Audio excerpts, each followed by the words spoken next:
तो आप समझ ही ले, हमारे स्वर्गीय पासवान जी ने एक सांसद के पावर से अटल बिहारी वाजपेयी जी का सरकार गिरा दिया गया था। साथियों, सरकार गिरा दिया गया था। ये है उतना ताकत। बिहार में हमारे पास पहली बार 4 विधायक बना। 74 विधायक जिसके पास था, जितना उनके पास पावर था उतना ही हमारे पास भी पावर था। भले 74 वाला हटता तो भी सरकार गिरता, और 4 वाला हटता तो भी सरकार गिरता। वो पावर हमारे पास था। और हमने जब सरकार में थे, पूरे बिहार के लिए मैं बहुत बेहतर सोच रखता था, और सरकार में रहकर खास करके SC ST भाई के लिए जो योजना हमारे विभाग बंद करके रखा था, हमने सारे योजना को हमने चालू किया। 90% तक अनुदान देकर हमने चालू करके रखा। और उन्होंने देखा कि गरीब पिछड़ा का बेटा लालू प्रसाद यादव जी के विचारधारा को लेकर आगे बढ़ रहा है, इनको रोको, नहीं तो कल ये भी लालू प्रसाद जी के जगह पहुंच जाएंगे। और इसलिए उन्होंने षड्यंत्र किया कि बाबा साहब का मिशन से गरीब पिछड़ा लोग खड़ा होकर वो आगे बढ़ जाएंगे। उनको रोकने के लिए बहुत सारे राज्य में छोड़ दिया गया, उसमें बिहार भी रह गया, जिसके लिए कि आज हम लोग लड़ाई लड़ रहे हैं। साथियों, कल्पना कीजिए कि आदरणीय लालू प्रसाद यादव जी संघर्ष करके बिहार में सरकार नहीं बनाते तो आज बिहार में स्थिति क्या होता। आपके बाप दादा को कपड़ा अच्छे कपड़ा पहनने के लिए नहीं दिया जाता था, चप्पल पहनने के लिए नहीं दिया जाता था, उनके दरवाजा से चप्पल पहन के नहीं गुजर सकते थे। ये स्थिति था। आपके हाथ से पानी लोग नहीं पीते थे, लोग आपको अपनी बराबरी में नहीं बैठाते थे। लेकिन बाबा साहब भीमराव अम्बेडकर का ताकत से लालू प्रसाद यादव जी आपके लिए संघर्ष किया, कर्पूरी ठाकुर जी ने संघर्ष किया, मुलायम सिंह यादव जी ने संघर्ष किया, स्वर्गीय रामविलास पासवान जी ने संघर्ष किया, काशीराम जी ने संघर्ष किया, जिसके दम पर आज आप और हम सीना चौड़ा करके आप अपनी बात को रख रहे हैं। साथियों, इसलिए साथियों परेशान रहता है कि कैसे हमारे बच्चा कल रात में क्या खाएंगे, वो अपने किस तरीके से अपने बच्चे को घर भर पेट खाना खिलाएंगे, उसके लिए सोचते हैं। भला वो आपके लिए क्या सोचेंगे? सोचने का काम तो सिर्फ यहाँ पे जो अभी सभागार में जो बैठे हैं वो आपको और हमको सोचने की आवश्यकता है। साथियों, अपने लोगों को कैसे समझाना है, साथियों अपने लोगों को कैसे समझाना है, चुनाव के समय में समझाना है कि 500 रुपया जो है आपके अपने आने वाला पीढ़ी का बच्चे का भविष्य जो है वो खत्म होगा। इसके लिए 500 रुपया नहीं देखना है, अपने मत जो है अपने लोगों को दीजिए, ताकि आपका अपना भाई आपका बेटा आने वाला समय में आगे बढ़े, ताकि देश में आपका हुकूमत रहेगा। बाबा साहब ने ही सब ताकत दिया है, सब चीज बहुमत में ही है। साथियों, अगर बिहार का मुख्यमंत्री बनना है तो 125 विधायक चाहिए। अगर दिल्ली में अगर सरकार बनाना है तो 272 चाहिए सांसद। और आप जब चुनाव का समय आएगा, सिर्फ आप अगर यहां पर बैठे और बड़ी बड़ी बात करते हैं और बताना है, आज हम भी चाहते हैं उनके बारे में बताया जाएगा।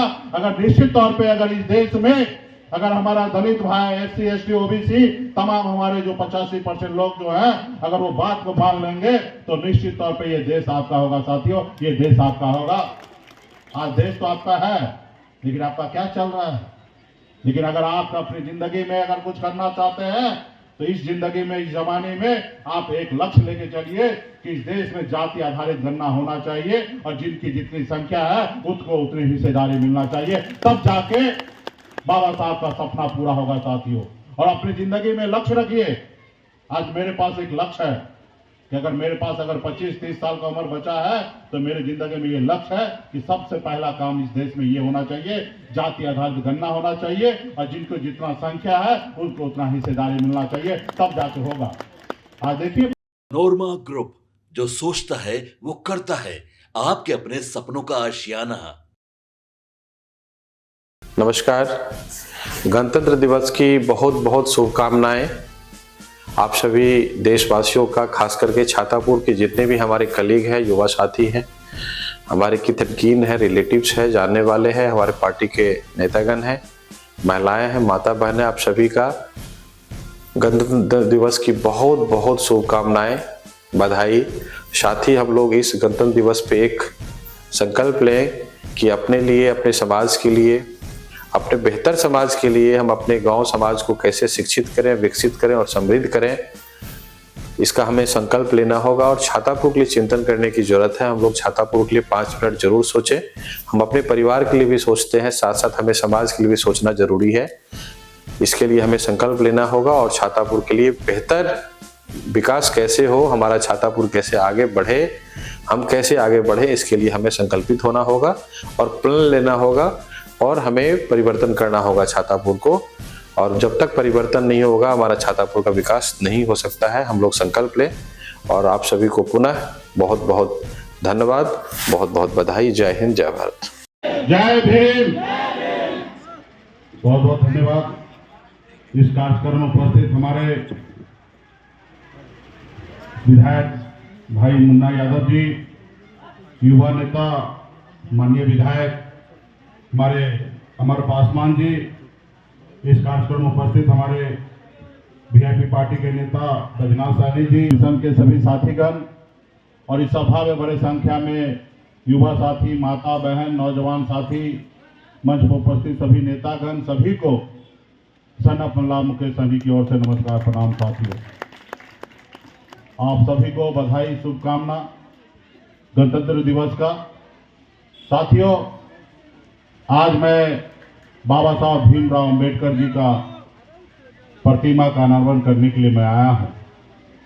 साथियों, इस मंच पर बहुत सारे साथी ने बहुत ही अच्छे तरीके से, बहुत सारे बातों ने अपने अपने तरीके से रखा और निश्चित तौर पे बहुत अच्छी तरीके से आप बाबा साहब को जानते हैं, बाबा साहब को मिशन को जानते हैं, वो क्या सोचते थे, क्या करना चाहते थे, उस अनुकूल उन्होंने किया और आप उसको अच्छी तरीके से पता है। लेकिन सिर्फ मंच पर बोलने से काम नहीं होगा, आपको काम करने से होगा। निश्चित तौर पे बोलना भी जरूरी है, लेकिन बहुत सारे बातें को मंच पे से बोलने की आवश्यकता है, लेकिन बहुत ऐसी चीजें हैं जो मंच पे आप नहीं बोल सकते हैं, उसको बंद कमरे में उनको बताने की आवश्यकता है। और जब उसके बंद कमरे में बताइएगा तो उनको एहसास होगा कि आप सही बात कर रहे हैं और उस बात को वो ध्यान नोटिस लेंगे और उस रास्ते पे आप चलेंगे। सिर्फ मंच पे आके किसी को गाली देने से नहीं होगा। बाबा साहब ने ही संविधान में हमें दिया है, सब व्यक्ति का, सबका अपना अपना आजादी है, हर जाति, हर धर्म के लोग स्वतंत्र है इस आजाद भारत में। आपको क्या करना है वो आपको निर्णय लेना है। इसलिए साथियों, सभी लोगों ने अपने अपने समय पे बहुत कुछ किए हैं। कल्पना कीजिए कि बाबा साहब भीमराव अंबेडकर जी ने अगर संविधान नहीं बनाते, उसमें खास करके दलित भाई को आरक्षण अगर नहीं मिलता तो आज क्या होता। हमें भी आरक्षण मिला है। आज हमारे समुदाय को अगर बंगाल में जाइएगा, निषाद के सभी उपजाति, बिन बेलदार, नोनिया, मला को वहां पे आरक्षण मिल रहा है। आप दिल्ली में चले जाइए, वहां पे निषाद समाज के सभी उपजाति को आरक्षण मिल रहा है। लेकिन कुछ राज्य में जो उस समय में जो लोग चालाक लोग थे, बहुत सारे लोगों को छोड़ दिया गया और क्योंकि उनको पता था कि बाबा साहब का मिशन से गरीब पिछड़ा लोग खड़ा होकर वो आगे बढ़ जाएंगे, उनको रोकने के लिए बहुत सारे राज्य में छोड़ दिया गया। उसमें बिहार भी रह गया, जिसके लिए आज हम लोग लड़ाई लड़ रहे हैं। साथियों, कल्पना कीजिए कि आदरणीय लालू प्रसाद यादव जी संघर्ष करके बिहार में सरकार नहीं बनाते तो आज बिहार में स्थिति क्या होता। आपके बाप दादा को कपड़ा अच्छे कपड़ा पहनने के लिए नहीं दिया जाता था, चप्पल पहनने के लिए नहीं दिया जाता था, उनके दरवाजा से चप्पल पहन के नहीं गुजर सकते थे, ये स्थिति था। आपके हाथ से पानी लोग नहीं पीते थे, लोग आपको अपनी बराबरी में नहीं बैठाते थे। लेकिन बाबा साहब भीमराव अंबेडकर का ताकत से लालू प्रसाद यादव जी आपके लिए संघर्ष किया, कर्पूरी ठाकुर जी ने संघर्ष किया, मुलायम सिंह यादव जी ने संघर्ष किया, स्वर्गीय रामविलास पासवान जी ने संघर्ष किया, काशीराम जी ने संघर्ष किया, जिसके दम पर आज आप और हम सीना चौड़ा करके आप अपनी बात को रख रहे हैं। साथियों, इसलिए साथियों, संघर्ष करना पड़ेगा। मैं 18 साल की उम्र से मैं संघर्ष कर रहा हूं। गांव को, अपने परिवार को, अपने माँ बाप को छोड़कर मुंबई जैसे शहर गया, मजदूरी किया। मात्र 900 रुपया महीने पे मैं नौकरी करता था और मेहनत के दम पर मुंबई जैसे शहर में कामयाबी का झंडा गाड़ दिया। ऐशो आराम की जिंदगी जी रहा था। लेकिन मैं बिहार आकर देखा कि लोग चांद पे घर बनाने के लिए सोच रहा है। आज भी हमारे लोगों के लिए धरती पर रहने के लिए घर नहीं है। अब मैंने ऐशो आराम जिंदगी को छोड़कर आज अपने लोगों के लिए संघर्ष करने के लिए आया हूं। साथियों, इस देश में 3 तरह के लोग हैं। एक वो लोग हैं जो बहुत बड़े लोग बन गए हैं, उनको आपका फिक्र नहीं है। उनको जब भी मौका मिलेगा आपके शरीर से 2 सिरिंज खून निकालकर वो अपने फायदा निकाल लेंगे, आपके बारे में नहीं सोचेगा। वो हमेशा चाहेगा कि आप गुलाम बन के रहिए, वो कभी नहीं चाहेगा कि आप मालिक बनिए। एक वो लोग है और एक वो लोग है जो अपने बारे में, अपने भविष्य के बारे में नहीं सोचता, अपने बच्चे के बारे में नहीं सोच पाता, तो आपके बारे में क्या सोचेगा? रात में क्या खाएंगे, कल क्या खाएंगे, उसके लिए वो जिंदगी को जूझते रहता है, परेशान रहता है कि कैसे हमारे बच्चा कल रात में क्या खाएंगे। वो अपने किस तरीके से अपने बच्चे को घर भर पेट खाना खिलाएंगे, उसके लिए सोचते हैं। भला वो आपके लिए क्या सोचेंगे? सोचने का काम तो सिर्फ यहाँ पे जो अभी सभागार में जो बैठे हैं वो आपको और हमको सोचने की आवश्यकता है साथियों। अपने लोगों को कैसे समझाना है साथियों, अपने लोगों को कैसे समझाना है। चुनाव के समय में समझाना है कि 500 रुपया जो है आपके अपने आने वाला पीढ़ी का बच्चे का भविष्य जो है वो खत्म होगा। इसके लिए 500 रुपया नहीं देखना है, अपने मत जो है अपने लोगों को दीजिए, ताकि आपका अपना भाई, आपका बेटा आने वाला समय में आगे बढ़े, ताकि देश में आपका हुकूमत रहेगा। बाबा साहब ने ही सब ताकत दिया है, सब चीज बहुमत में ही है साथियों। अगर बिहार का मुख्यमंत्री बनना है तो 125 विधायक चाहिए। अगर दिल्ली में अगर सरकार बनाना है तो 272 चाहिए सांसद। और अब जब चुनाव का समय आएगा, सिर्फ आप अगर यहाँ पर बैठे और बड़ी बड़ी बात करते हैं और उसके बाद अगर सोचते हैं कि हम अपना 1 वोट अगर हम दे देते हैं तो आपका काम खत्म हो जाता है, तो साथियों आपका 1 वोट देने से आपका काम खत्म नहीं होगा। आपका भाई जो कल नहीं सोच पाता है उनका वोट आपके साथ कैसे गिरे, उसके लिए जब तक आप मेहनत नहीं कीजिएगा तब तक आप सफल नहीं होइएगा। इसलिए साथियों हजारों साल से आपके लोगों को गुलाम बना के रखा है और वो चाहता है कि आप मालिक बने, नहीं चाहता है। वो आज भी चाहता है कि आप गुलाम बन के रहिए। ये निर्णय आपको लेना है कि गुलाम बन के रहना है या सीना चांद के आगे खड़ा करना है, अपने आने वाला पीढ़ी के लिए लड़ाई लड़ना है। अगर आज आदरणीय लालू प्रसाद जी समझौता कर ले, खत्म नहीं होगा। आपका भाई जो कल नहीं सोच पाता है उनका वोट आपके साथ कैसे गिरे, उसके लिए जब तक आप मेहनत नहीं कीजिएगा तब तक आप सफल नहीं होइएगा। इसलिए साथियों हजारों साल से आपके लोगों को गुलाम बना के रखा है और वो चाहता है कि आप मालिक बने, नहीं चाहता है।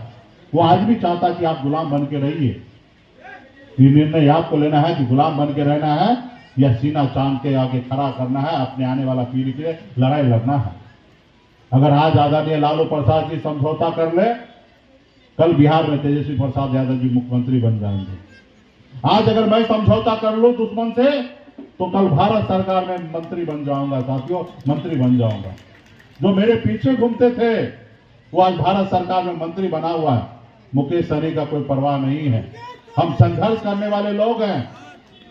हम 900 रुपए महीने पे नौकरी करके यहां तक पहुंचे हैं।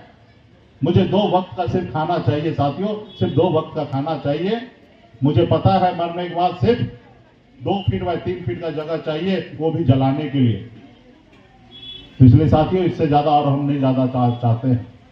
अपने लोगों के लिए संघर्ष करना चाहते हैं और अपने लोगों के चेहरे पे हंसी देखना चाहते हैं। और आज जो संघर्ष कर रहे हैं आज हम, वो हमारे आने वाला पीढ़ी को इतना संघर्ष नहीं करना पड़े, इसके लिए आज हम लड़ाई लड़ रहे हैं। इसलिए साथियों सभी साथी को यहाँ पे आप लोगों ने यहाँ पे बड़ी अच्छी अच्छी बातें आपने कहा है और ये मिशन को गांव में लेके जाना पड़ेगा। एक एक टोला में 5 आदमी 10 आदमी के बीच में समझाना पड़ेगा। जैसे कभी हमारे काशीराम जी ने गांव गांव में जाकर इतना समझाए कि उत्तर प्रदेश में एक दलित की बेटी 4 बार मुख्यमंत्री बन गई साथियों, 4 बार मुख्यमंत्री बन गए। इसलिए साथियों जरूरी है कि आपको काम करने का, और काम नहीं कीजिएगा खाली बोलिएगा तो नहीं चलेगा, काम करना पड़ेगा। आज मैं मुंबई में रहता खाली बोलते रहता तो होता नहीं होता। आज बिहार में इतना बड़ा पॉपुलेशन को कोई जानता नहीं था। आज इस पॉपुलेशन से लोग डरने लगा है। ये हमने ताकत बनाया है साथियों, ये हमने ताकत बनाया है। इसलिए साथियों सभी को मिशन पे काम करना है। बहुत सारे साथी बहुत अच्छी बात तो कर रहे थे, मैं उन सब के लिए ऑफर लाया हूं। अगर आप संविधान को जानते हैं, अगर बाबा साहब को जानते हैं, उनके बारे में जानते हैं और उसके बारे में अगर गांव में बोलने का अगर आप में क्षमता है तो आप आ जाइए। आपको खाना पीना 25,000 रुपया महीना हम देने के लिए तैयार हो जाते हैं। मुकेश सहनी का प्रचार नहीं करना है, आपको संविधान का प्रचार करना है। मुकेश सहनी का प्रचार नहीं करना है, बाबा साहब का प्रचार करना था कि बाबा साहब भीमराव अम्बेडकर ने कितने परेशानी के साथ उन्होंने क्या क्या किए हैं उनके बारे में बताना है। आज हम भी चाहते हैं उनके बारे में बताया जाएगा। अगर निश्चित तौर पे अगर इस देश में अगर हमारा दलित भाई, एससी, एसटी, ओबीसी तमाम हमारे जो 85% लोग जो है अगर वो बात को मान लेंगे तो निश्चित तौर पे ये देश आपका होगा साथियों, ये देश आपका होगा। आज देश तो आपका है, लेकिन आपका क्या चल रहा है? लेकिन अगर आप अपनी जिंदगी में अगर कुछ करना चाहते हैं तो इस जिंदगी में, इस जमाने में आप एक लक्ष्य लेके चलिए कि इस देश में जाति आधारित गणना होना चाहिए और जिनकी जितनी संख्या है उसको उतनी हिस्सेदारी मिलना चाहिए, तब जाके बाबा साहब का सपना पूरा होगा साथियों। और अपनी जिंदगी में लक्ष्य रखिए। आज मेरे पास एक लक्ष्य है कि अगर मेरे पास अगर 25-30 साल का उम्र बचा है तो मेरे जिंदगी में ये लक्ष्य है कि सबसे पहला काम इस देश में ये होना चाहिए, जाति आधारित गणना होना चाहिए और जिनको जितना संख्या है उनको उतना हिस्सेदारी मिलना चाहिए, तब जाके होगा। आज देखिए भाजपा का सरकार आया, आरएसएस का सरकार आया, आपका घर थाली में से रोटी छीन लिया और आप चुपचाप देखते रह गए। ईडब्ल्यूएस के नाम पे 8 लाख कमाने वाले को गरीब बताकर और 10% आरक्षण अलग से ले लिया गया। आज आपके भाई इंटरव्यू देने के लिए जाते हैं, 50 नंबर की जगह 5 नंबर कर देते हैं और 5 नंबर वाले को 50 नंबर करके उसको आगे कर दिया जाता है। साथियों ये आगे हो रहा है। अगर दूसरी अगर क्रांति करना है तो इंटरव्यू का सिस्टम को इस देश में से खत्म करना पड़ेगा साथियों, इस देश में से खत्म करना पड़ेगा। और ये सब कब होगा? जब दिल्ली आप पहुंचेगा तब होगा। और निश्चित तौर पे आज हमारे क्षेत्रीय पार्टी के पास कोई ऑप्शन नहीं है, हम अकेला कुछ नहीं कर सकते हैं। इस देश में गठबंधन की राजनीति हो रही है। जो आज देश के सबसे बड़े पार्टी अगर अपने आप को मानते हैं वो भी आज 35 पार्टी के साथ गठबंधन करके बैठे हैं। तो हमारा भी निश्चित तौर पे नेशनल पार्टी के साथ गठबंधन होगा और नेशनल पार्टी राहुल गांधी जी ने मान लिया कि देश में जाति आधारित गणना कराएंगे और जिनको जितना संख्या है उतना हमें देंगे। कल वो क्या किए, उनकी पार्टी ने क्या किया, उसके ऊपर नहीं जाएंगे। आज निश्चित तौर पे वो हमारी बात को मान रहा है और निश्चित तौर पे जब दिल्ली में सरकार होंगे तो सिर्फ कांग्रेस पार्टी का सरकार नहीं होगा, वो एक गठबंधन का सरकार होगा। और निश्चित तौर पे जब गठबंधन का सरकार होता है तो आप समझ ही ले, हमारे स्वर्गीय पासवान जी ने एक सांसद के पावर से अटल बिहारी वाजपेयी जी का सरकार गिरा दिया गया था साथियों, सरकार गिरा दिया गया था। ये है उतना ताकत। बिहार में हमारे पास पहली बार 4 विधायक बना, 74 विधायक जिसके पास था, जितना उनके पास पावर था उतना ही हमारे पास भी पावर था। भले 74 वाला हटता तो भी सरकार गिरता और 4 वाला हटता तो भी सरकार गिरता, वो पावर हमारे पास था। और हमने जब सरकार में थे पूरे बिहार के लिए मैं बहुत बेहतर सोच रखता था और सरकार में रहकर खास करके एससी एसटी भाई के लिए जो योजना हमारे विभाग बंद करके रखा था, हमने सारे योजना को हमने चालू किया। 90% तक अनुदान देकर हमने चालू करके रखा। और उन्होंने देखा कि गरीब पिछड़ा का बेटा लालू प्रसाद यादव जी के विचारधारा को लेकर आगे बढ़ रहा है, इनको रोको नहीं तो कल ये भी लालू प्रसाद जी के जगह पहुंच जाएंगे। और इसलिए उन्होंने षड्यंत्र करके हमारी पार्टी को तोड़ दिया। जो सरकार हमने बनाया था वो सरकार से हमें बाहर कर दिया। मुझे कोई फर्क नहीं पड़ता, हम अपने लोगों के साथ खड़े हैं और निश्चित तौर पे ईमानदारी से आगे बढ़ते रहेंगे और अपने लोगों के लिए संघर्ष करेंगे। हमारे यहाँ पर अमर पासवान जी हैं, हमारे स्वर्गीय मुसाफिर पासवान जी भी हमारे पार्टी से विधायक बने थे।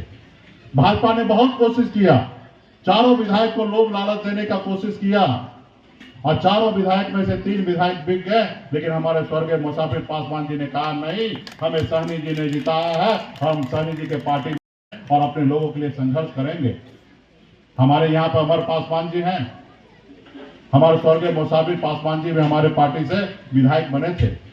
भाजपा ने बहुत कोशिश किया, चारों विधायक को लोभ लालच देने का कोशिश किया और चारों विधायक में से 3 विधायक बिक गए। लेकिन हमारे स्वर्गीय मुसाफिर पासवान जी ने कहा नहीं, हमें सहनी जी ने जिताया है, हम सहनी जी के पार्टी में वीआईपी में रहेंगे, हमें कुछ लोभ लालच नहीं चाहिए, हम सहनी जी के साथ हैं।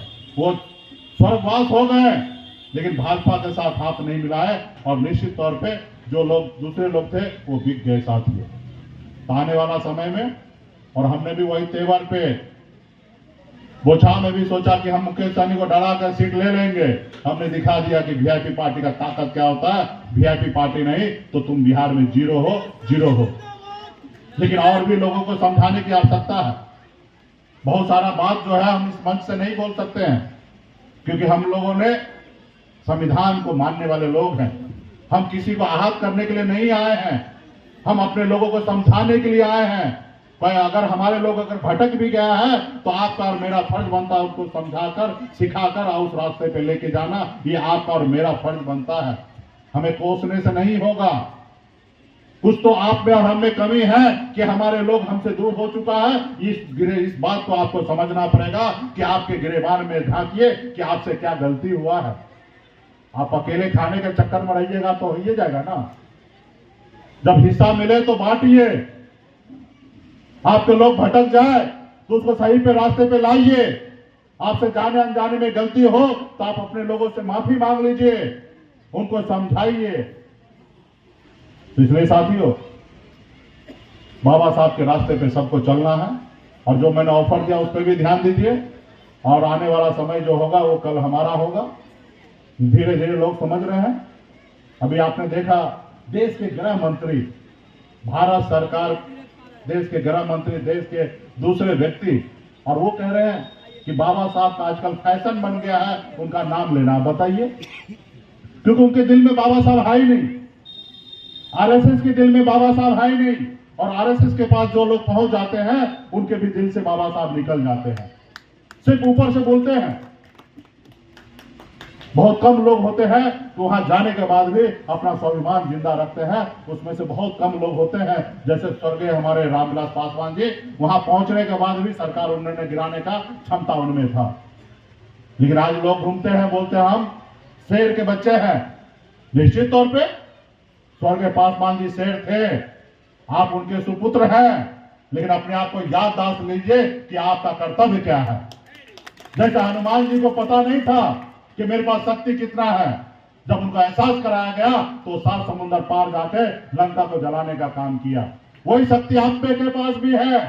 आप स्वर्गीय पासवान जी का सुपुत्र है, वो शक्ति आप में भी है। सिर्फ जरूरी है पहचानिए। अब सोचते हैं हमारा शादी नहीं हुआ है, ना बच्चा है, तो हम किसके लिए करें?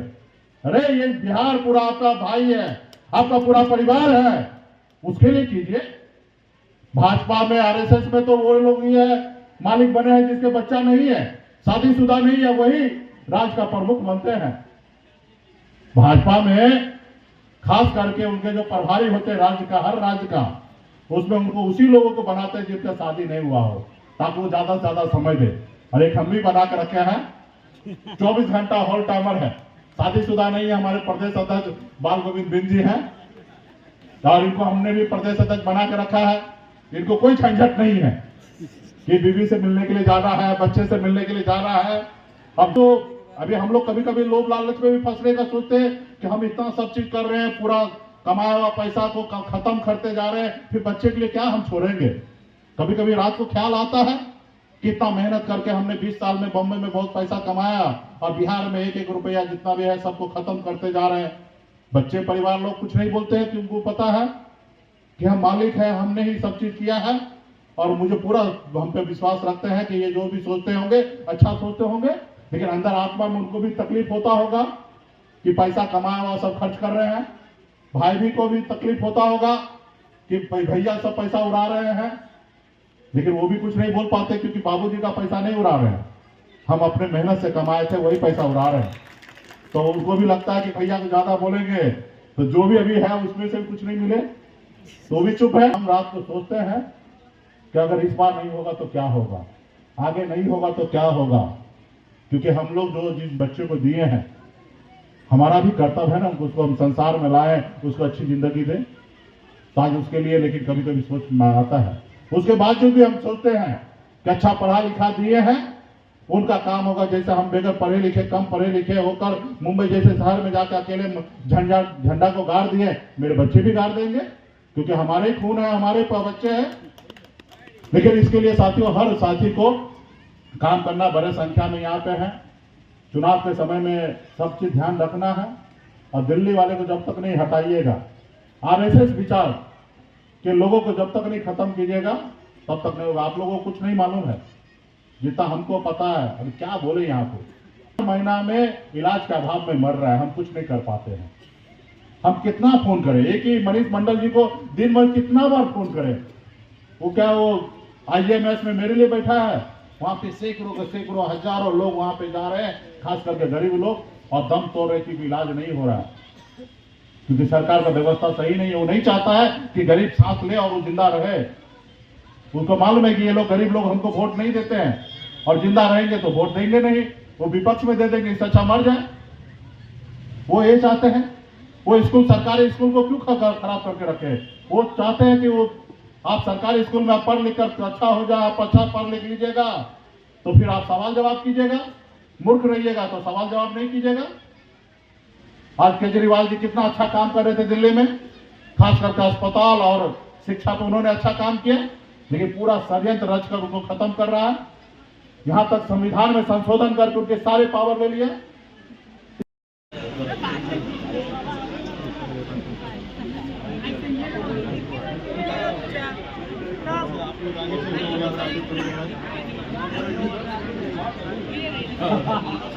कितना लोग मिल जाइए?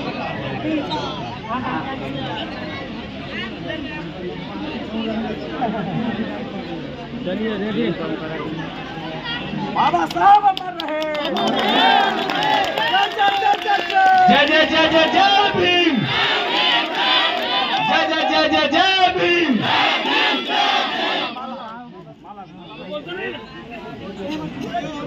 जय जय जय जय जय भीम। जय जय जय जय जय भीम। नमस्कार। गणतंत्र दिवस की बहुत बहुत शुभकामनाएं आप सभी देशवासियों का, खास करके छातापुर के जितने भी हमारे कलीग हैं, युवा साथी हैं, हमारे कितनकीन हैं, रिलेटिव्स हैं, जानने वाले हैं, हमारे पार्टी के नेतागण हैं, महिलाएं हैं, माता बहनें, आप सभी का गणतंत्र दिवस की बहुत बहुत शुभकामनाएं, बधाई। साथ ही हम लोग इस गणतंत्र दिवस पे एक संकल्प लें कि अपने लिए, अपने समाज के लिए, अपने बेहतर समाज के लिए हम अपने गांव समाज को कैसे शिक्षित करें, विकसित करें और समृद्ध करें, इसका हमें संकल्प लेना होगा। और छातापुर के लिए चिंतन करने की जरूरत है। हम लोग छातापुर के लिए 5 मिनट जरूर सोचें। हम अपने परिवार के लिए भी सोचते हैं, साथ साथ हमें समाज के लिए भी सोचना जरूरी है। इसके लिए हमें संकल्प लेना होगा और छातापुर के लिए बेहतर विकास कैसे हो, हमारा छातापुर कैसे आगे बढ़े, हम कैसे आगे बढ़े, इसके लिए हमें संकल्पित होना होगा और प्रण लेना होगा और हमें परिवर्तन करना होगा छातापुर को। और जब तक परिवर्तन नहीं होगा हमारा छातापुर का विकास नहीं हो सकता है। हम लोग संकल्प लें। और आप सभी को पुनः बहुत बहुत धन्यवाद, बहुत बहुत बधाई। जय हिंद, जय भारत। आपके सपनों को हमने सजाया है, ई होम्स पैनोरमा को हमने बनाया है। ई होम्स मेरा एक सपना था जिसपे मैं पिछले 4 साल से काम कर रहा था। हमने जो बनाया है वो सबने है माना। ई होम्स पैनोरमा में हो आपका भी आशियाना। और फाइनली हमने 2021 में इस प्रोजेक्ट को लॉन्च किया। बहुत लोग अप्रिशिएट कर रहे हैं कि पूर्णिया जैसे शहर में, बिहार के, एक तो बिहार की बात करें उसमें भी पूर्णिया जैसे छोटे जगह में इस तरह का लाइफस्टाइल देना, ये सुन के हम लोगों को बहुत अच्छा लगता है। ई होम्स में हमने कुछ और भी किया है, जैसे हम जिस जगह में रह रहे हैं हमारे फैमिली सिक्योर हो, उनको सिक्योरिटी का ध्यान में रखा है। आपकी सुविधा और सुरक्षा आपके लिए खास है, ये आपका विश्वास है। इसमें आर्टिफिशियल इंटेलिजेंस का 7 लेयर सिक्योरिटी का हमने इस्तेमाल किया है। लस ग्रीन कैंपस को बनाया है। यदि हमारा बाउंड्री वाल है तो वो वर्टिकल गार्डन है। ये जितनी भी फैसिलिटी होता है एक इंटरनेशनल टाउनशिप में ई होम्स है, ये हम लोग विश्वास नहीं कर पा रहे हैं। जो भी हमारे मित्र, दोस्त या जो भी हमारे बाहर के बाहर आते हैं तो हम लोगों को बहुत अच्छा सुनने को मिलता है और बहुत अच्छा क्रेडिट मिल रहा है। वो सारा हमने सिर्फ एक बिल्डिंग नहीं बनाया, हमें एक बहुत अच्छा लाइफस्टाइल दिया ई होम्स में। और मेरा एक सपना था जिसको मैं आज फुलफिल होते हुए देख पा रहा हूँ। ये आपका आवास है। ई होम्स पैनोरमा में अब आपका निवास है। E homes Panorama, luxurious lifestyle redefined. Panorama group, जो सोचता है वो करता है। अगर ये वीडियो पसंद आई और वह बिहार के राजनीति और बिहारियत से सरोकार रखेनी तो सब्सक्राइब बटन दबा के चैनल के सब्सक्राइब कर ली। ओजे एगो घंटी बा, ओकरा बटन दबा देला से कुल सटीक और मारक खबर रुआ मुफ्त में मिल जाई। अगर रउआ पत्रकारिता के हमनी के नया प्रयोग में सहयोग कर चाहतानी तो ज्वाइन बटन दबा दी। पेटीएम नंबर नोट कर ली 9386816700।